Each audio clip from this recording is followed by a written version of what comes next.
Welcome to my YouTube channel Mac Tech Zone. In today's class we will discuss about the mechanical properties. Mechanical properties का आपका ये second part है। जो आपका first part, जो लोग इसके पहले वाले लेक्चर नहीं देखे तो please go through the link and watch the first part of the mechanical properties then come to this lecture. ठीक है, तो इस पार्ट में इस लेक्चर में अपन सेकंड पार्ट कंप्लीट करेंगे। जो आपकी रिमेनिंग मैकेनिकल प्रॉपर्टीज़ हैं एग्जाम पॉइंट ऑफ व्यू से, उनकी स्टडी करेंगे इस लेक्चर में। ओके, तो लेट्स स्टार्ट। तो सबसे पहले हम देखेंगे कि प्लास्टिसिटी क्या होती है। इसके पहले हमने देखा था इलास्टिसिटी में क्या हो रहा था कि यदि अपन लोड लगाए किसी भी मटेरियल में, लोड लगाने के बाद यदि उसको लोड को हमने हटा लिया तो उसमें जो डिफॉर्मेशन हो रहा था वो क्या हो रहा था, रिकवर हो जा रहा था। क्या हो रहा था, उसमें जितना भी डिफॉर्मेशन था वो रिकवर हो जा रहा था। बट जो प्लास्टिसिटी होती है इसमें ऐसा नहीं होगा। इसमें जितना डिफॉर्मेशन हो गया वो उतना ही रह जाएगा after removal of the load. इस टाइप की जो प्रॉपर्टी होती है उसे हम क्या बोलते हैं, प्लास्टिसिटी बोलते हैं। इसको डिफाइन कर लेते हैं। Plasticity is the ability of material to deform permanently without breaking और रप्चरिंग। कोई भी मटेरियल को हम परमानेंटली डिफॉर्म कर दें विदाउट रप्चरिंग या फेलियर, उस टाइप की जो प्रॉपर्टी होगी मटेरियल की उसे क्या बोलेंगे, प्लास्टिसिटी बोलेंगे। फॉर एग्जांपल ये आपका मटेरियल है, ठीक है, इस मटेरियल में आपने फोर्स पी लगाया, ओके, ऐसे इसको फिक्स कर दिया। यहाँ पे फिक्स करने के बाद इसमें फोर्स पी लगाया तो इसका क्या हो जाएगा, इलॉन्गेशन हो जाएगा इस मटेरियल का, और इसकी जो लेंथ वो बढ़ जाएगी, बट जो इसका क्रॉस सेक्शनल एरिया वो घट जाएगा। अब क्रॉस सेक्शनल एरिया डिक्रीज हुआ है, लेंथ इसकी इलॉन्गेट हो गई। बट यदि आप ये फोर्स पी हटा लेंगे तो फोर्स पी हटाने के बाद भी आपका मटेरियल जितना इलॉन्गेट हुआ था उतना ही हो जाएगा, रिटर्न नहीं होगा, उतना ही रह जाएगा। ठीक है, मान लीजिए उसकी लेंथ इतनी हो गई थी, यहाँ पे फिक्स है आपका, तो ये लेंथ कितनी थी पहले मान लीजिए इसकी लेंथ एल थी, और आफ्टर लोड लगाने के बाद इसकी लेंथ कितनी इंक्रीज हो गई थी, डेल एल। इसकी स्ट्रेंथ जो लेंथ थी वो क्या हो गई, इंक्रीज हो गई थी। तो अब जो लोड रिमूव करने के बाद भी जो इसकी स्ट्रेंथ होगी ना, जो इसकी लेंथ होगी वो कितनी हो जाएगी आपकी, एल प्लस डेल एल होगी। मीन्स ये अपने रिटर्न नहीं हुआ। जो इसका ओरिजिनल या शेप या साइज था, जो ओरिजिनल लेंथ थी, ओरिजिनल क्रॉस सेक्शनल एरिया था, वो इसमें कम बैक नहीं हो पाया।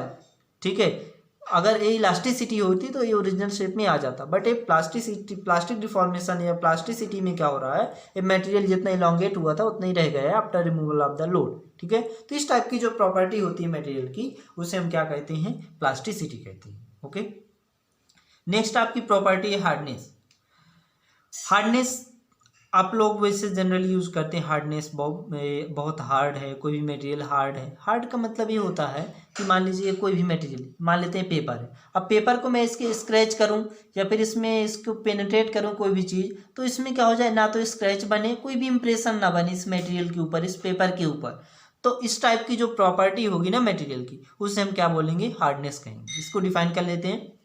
Hardness is the measure of the resistance to localised plastic deformation.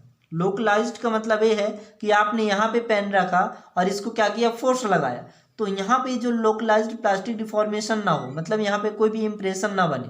Okay, plastic deformation induced by either mechanical indentation और अब्रेशन। या तो आप इसमें मैकेनिकली इंडेंट करें या फिर इसको ऐसे घिसने के बाद भी इसमें कोई भी इंप्रेशन ना आए। मान लीजिए इसको ऐसे घिसें तो इस पेपर में कोई भी इंप्रेशन ना आए, तो इस टाइप की जो भी प्रॉपर्टी होगी इस पेपर की, इस मटेरियल की, उसे हम क्या कहेंगे, हार्डनेस कहेंगे। ओके, आइदर मैकेनिकल इंडेंटेशन और abrasion. Hardness also resist the penetration. ठीक है, हार्डनेस क्या करती है, पेनिट्रेशन को भी क्या करती है, रजिस्ट करती है। ओके, तो ये hardness also resist the penetration, मतलब इसमें आप कोई भी चीज़ क्या कर रहे हैं, इंसर्ट कर रहे हैं, तो इसमें पेनिट्रेट नहीं होगी, इसके अंदर नहीं जाएगी। तो इस टाइप की जो भी प्रॉपर्टी होगी ना, उससे हम क्या कहेंगे, सिंपल हार्डनेस। ओके, जो नेक्स्ट प्रॉपर्टी आपकी फटिग रेजिस्टेंस, इसको डिफाइन कर लेते हैं। It is the ability of a material to sustain cyclic loading without failure. Fail होने से पहले कोई भी मटेरियल साइक्लिक लोडिंग को क्या करे, रजिस्ट करे, सस्टेन करे। तो इस टाइप की जो इसकी कैपेबिलिटी होगी, एबिलिटी होगी, उससे क्या कहेंगे, फटिग रेजिस्टेंस कहेंगे। अब यहाँ पे बात आती है साइक्लिक लोडिंग। साइक्लिक लोडिंग का मतलब ये है, मान लीजिए आपका ये क्या है, ये शाफ्ट है, ठीक है, शाफ्ट क्या कर रहा है आपका, रोटेट हो रहा है, ये शाफ्ट आपका क्या हो रहा है, रोटेट हो रहा है। तो रोटेट होगा तो क्या होगा, मान लीजिए अब इसका जो वेट है ना, मैं इस पॉइंट की बात करता हूँ, इस पॉइंट की बात करिए यदि यहाँ पे, ठीक है, यहाँ पे मैंने ये बनाया।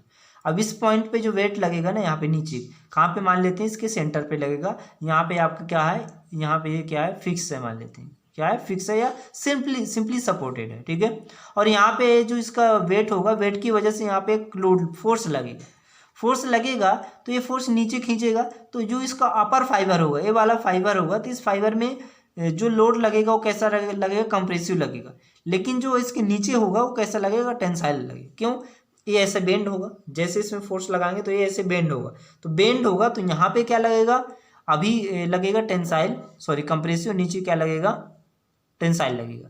बट जैसे ही इसको हाफ रिवॉल्यूशन होगा और जो ऊपर वाला पार्ट नीचे चला जाएगा और नीचे वाला पार्ट क्या हो जाएगा, ऊपर आ जाएगा। तो हाफ रिवॉल्यूशन के बाद ये जब इसकी पोजीशन चेंज होगी इस पॉइंट की, तो अब नीचे क्या लग रहा था, पहले जो ऊपर पॉइंट था ये वाला, उसमें क्या लग रहा था, कंप्रेसिव। अब नीचे चला गया तो इसमें क्या लगने लगा, टेंसाइल। इसी पॉइंट में कंप्रेसिव, टेंसाइल। और जो ऊपर वाला पॉइंट है, इसमें पहले क्या लग रहा था, टेंसाइल, अब क्या लग रहा है, कंप्रेसिव लग रहा है, ठीक है। तो इस पॉइंट पे क्या हो रहा है, एक बार टेंसाइल, एक बार कंप्रेसिव, एक बार टेंसाइल, एक बार कंप्रेसिव। इसमें साइक्लिक लोडिंग हो रही है, या फिर अल्टरनेट इसकी जो डायरेक्शन है ना लोड की, वो चेंज हो रही है। या फिर ऐसा भी हो सकता है, इसमें आपने अभी पी फोर्स लगाया और कुछ समय बाद आपने P/2 फोर्स लगाया, फिर आपने P फोर्स लगाया, P/3 फोर्स लगाया। तो यदि लोड का जो मैग्नीट्यूड है वो भी चेंज होगा, तो इसकी वजह से भी क्या होगा, उससे अपन क्या बोलेंगे, अल्टरनेटिव लोडिंग बोलेंगे। तो इस टाइप की जब लोडिंग होती है किसी भी मटेरियल में, तो वो मटेरियल क्या होता है, बहुत जल्दी फेल हो जाता है। तो वो मटेरियल फेल ना हो, ये साइक्लिक लोडिंग को रजिस्ट कर सके, उस टाइप की जो प्रॉपर्टी होगी उसे हम क्या कहेंगे, फटिग रेजिस्टेंस कहेंगे। आई होप आपको समझ में आया होगा, ठीक है। इसके बाद बात करते हैं टफनेस, ठीक है, इसके बाद बात करते हैं अपन टफनेस, ठीक है। नेक्स्ट प्रॉपर्टी है आपकी टफनेस। टफनेस की बात कर लेते हैं।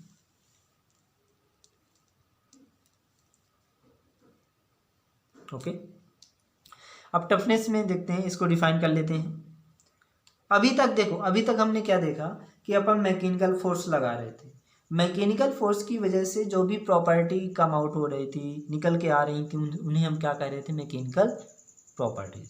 बट अब यहाँ पे एनर्जी की बात करेंगे, और एनर्जी की वजह से जो भी प्रॉपर्टीज फाइंड होकर आएंगी, डिटरमाइन होंगी, ऑब्जर्व होंगी, उन्हें भी हम क्या कहेंगे, मैकेनिकल प्रॉपर्टीज कहेंगे। क्योंकि मैं पहले भी डिफाइन कर चुका हूँ कि मैकेनिकल फोर्स या फिर एनर्जी की वजह से जो भी प्रॉपर्टी डिटरमाइन ऑब्जर्व करते हैं, उन्हें हम क्या कहते हैं, मैकेनिकल प्रॉपर्टीज कहते हैं, ठीक है। तो जो अब टफनेस है, यहाँ से अपन एनर्जी की बात करेंगे, अभी तक अपन मैकेनिकल फोर्स की बात कर रहे थे। तो टफनेस को डिफाइन कर लेते हैं। It is the property of a material by virtue of which a material absorbs maximum amount of energy before failure. देखिए, it is the property of a material by virtue of which a material absorbs maximum amount of energy before fracture. ठीक है, maximum amount of energy before fracture. Fracture होने से पहले कोई भी material कितनी energy क्या करता है, अब्जॉर्ब करता है, ठीक है। How much amount of the energy absorb by the material before fracture, तो उसे हम क्या कहेंगे, उसकी टफनेस कहेंगे। क्या कहेंगे, उसे टफनेस कहेंगे। फॉर एग्जांपल, यदि मैं एग्जांपल की बात करूं, मेरे पास दो ऑब्जेक्ट है, एक आपका किसका है, ग्लास का बना हुआ है, दूसरा किसका बना हुआ, वुड का बना हुआ है। दूसरा ऑब्जेक्ट है आपका वुड का है, ठीक है। तो ये मान लेते हैं आपका ग्लास का बना हुआ ऑब्जेक्ट है, और दूसरा क्या है आपका वुड का बना हुआ है, ठीक है। अब इसमें मैंने क्या किया, इसमें मैंने एक स्टोन लिया, एक पत्थर लिया, स्टोन लिया, इसका मान लेते हैं मास कितना है, m मास है, और इसको मैं क्या किया, फेंका, जोर से फेंका, तो इस साइड ये क्या हुआ, चला, ठीक है, इस साइड क्या हुआ, फ्लाई हुआ।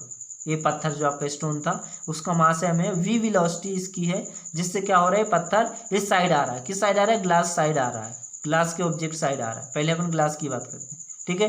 तो इसकी जो काइनेटिक एनर्जी होगी due to the mass m and velocity v, ये हो जाएगी आपकी हाफ mv स्क्वायर। क्या हो जाएगी, हाफ एम बी स्क्वायर हो जाएगी।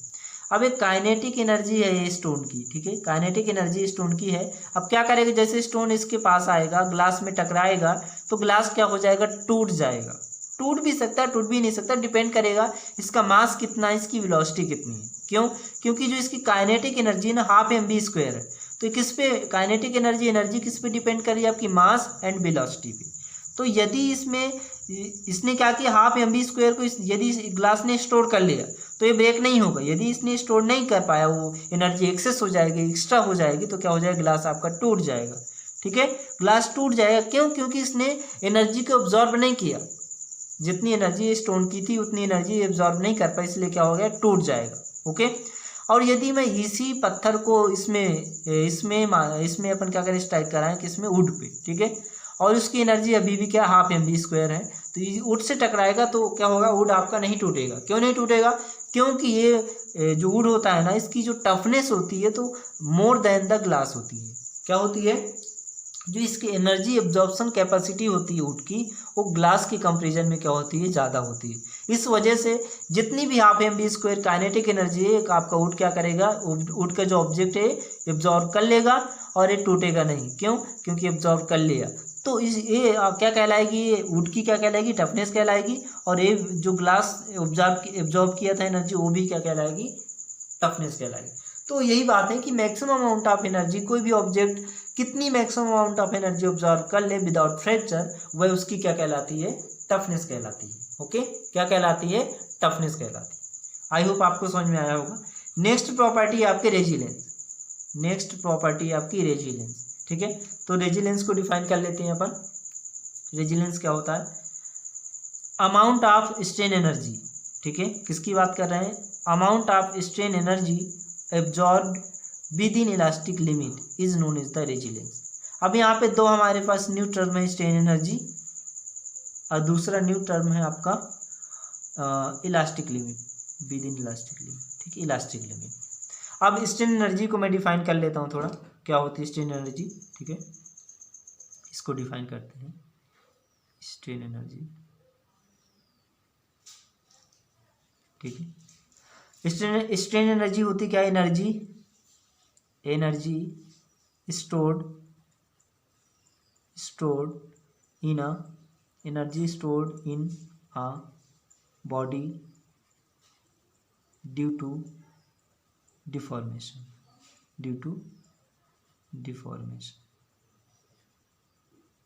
किसी भी मटेरियल में जो जितनी भी एनर्जी एब्जॉर्ब होती है, स्टोर होती है ड्यू टू द डिफॉर्मेशन, उसकी क्या कहलाती है, स्ट्रेन एनर्जी कहलाती है। क्या कहलाती है, स्ट्रेन एनर्जी।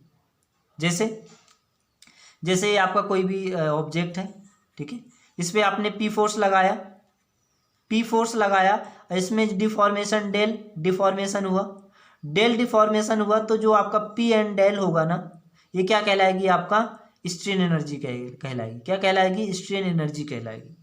तो मतलब वर्क क्या होता है, फोर्स और उसका डिस्प्लेसमेंट कितना हुआ है, तो इसका डिफॉर्मेशन या डिस्प्लेसमेंट डेल हुआ है, तो फोर्स इंटू डिस्प्लेसमेंट, ये वर्क है। तो आप इसमें जितना फोर्स लगाएंगे उसकी वजह से जितना भी वर्क डन होगा ना, वो किसकी इक्वल हो, वही वर्क डन स्टोर हो जाएगा एज अ स्ट्रेन एनर्जी के फॉर्म में। जो भी आपने फोर्स लगाया, फोर्स की वजह से आपने कुछ वर्क डन किया, वह वर्क डन उस ऑब्जेक्ट में स्टोर हो जाएगा एज अ स्ट्रेन एनर्जी। उसी को हम क्या कहेंगे, स्ट्रेन एनर्जी कहेंगे। ठीक है, तो स्ट्रेन एनर्जी ये होती है। नेक्स्ट है आपका strain energy absorb with in the elastic limit. Elastic limit होती क्या है, और यदि मैं इसको स्ट्रेन स्ट्रेस डायग्राम में समझाना चाहूँ तो थोड़ा लेंदी हो जाएगा, मैं इसको सिंपली आपको बता दूँ। अभी तक इसके पहले हमने देखा था इलास्टिसिटी। ठीक है, इलास्टिसिटी में क्या हो रहा था कि मटेरियल यदि अपन लोड हटाने के बाद मटेरियल आपका जो ओरिजिनल उसका शेप या साइज था उसमें रिकवर हो जा रहा था, मतलब उसका डिफॉर्मेशन रिकवर हो जा रहा था इलास्टिसिटी में। ठीक है, तो वही इलास्टिक लिमिट है कि यदि अपन वहाँ तक उसको क्या करें, लोड लगाएं जहाँ तक वो अपने ओरिजिनल शेप साइज में रिटर्न हो जाए, तो वो क्या कहलाएगी, आपकी एग्जैक्ट जहाँ पे रिटर्न हो सकती है। उसके बाद यदि आपने और लोड लगाया तो क्या हो जाएगा, वो रिटर्न नहीं हो पाएगा, जो उसका साइज है ना उस साइज में रिटर्न नहीं हो पाएगा। तो वो जो लिमिट होगी, वो जो पॉइंट होगा, उसी को हम क्या बोलेंगे, इलास्टिक लिमिट बोलेंगे। ठीक है, तो रेजिलेंस में क्या है, जो इलास्टिक लिमिट के अंदर ही जो भी amount of strain energy absorb होती है हम उसे क्या बोलते हैं, रेजिलेंस बोलते हैं। क्या कहा जाता है उसे, रेजिलेंस कहा जाता है। ओके, इसके बाद नेक्स्ट प्रॉपर्टी है आपकी प्रूफ रेजिलेंस। नेक्स्ट प्रॉपर्टी क्या है आपकी, प्रूफ रेजिलेंस। इसको डिफाइन कर लेते हैं। मैक्सिमम स्ट्रेन एनर्जी, उसमें क्या था, रेजिलेंस में क्या था, अमाउंट ऑफ स्ट्रेन एनर्जी, ठीक है, बट इसमें क्या है, maximum amount of strain energy absorb up to elastic limit. इसमें आ गया आपका अप टू इलास्टिक लिमिट, और उसमें क्या था आपकी रेजिलेंस में क्या था, विद इन इलास्टिक लिमिट, और इसमें क्या है, up to elastic limit. Exact उस पॉइंट तक, एग्जैक्ट इलास्टिक लिमिट तक आपने यहाँ से, मतलब यहाँ से स्टार्ट किया इसको लोड लगाना किसी भी मटेरियल में, और आप लोड लगाते गए लगाते गए, और जो आपका इलास्टिक लिमिट थी बिल्कुल अप टू इलास्टिक लिमिट तक जितना आपने लोड लगाया, उसकी वजह से जितनी भी स्ट्रेन एनर्जी स्टोर हुई उसे हम क्या कहेंगे, प्रूफ रेजिलेंस कहेंगे। मतलब maximum amount of strain energy absorb up to elastic limit is known as the proof resilience. ठीक है, आई होप आपको सभी प्रॉपर्टी अच्छे से समझ में आई है। तो this is the second part of the mechanical properties. I hope आपको समझ में आया होगा। Thank you very much. यदि आप हमारे चैनल पे न्यू हैं तो please subscribe my YouTube channel Mech Tech Zone and like share and comment also in on this video. Thank you very much.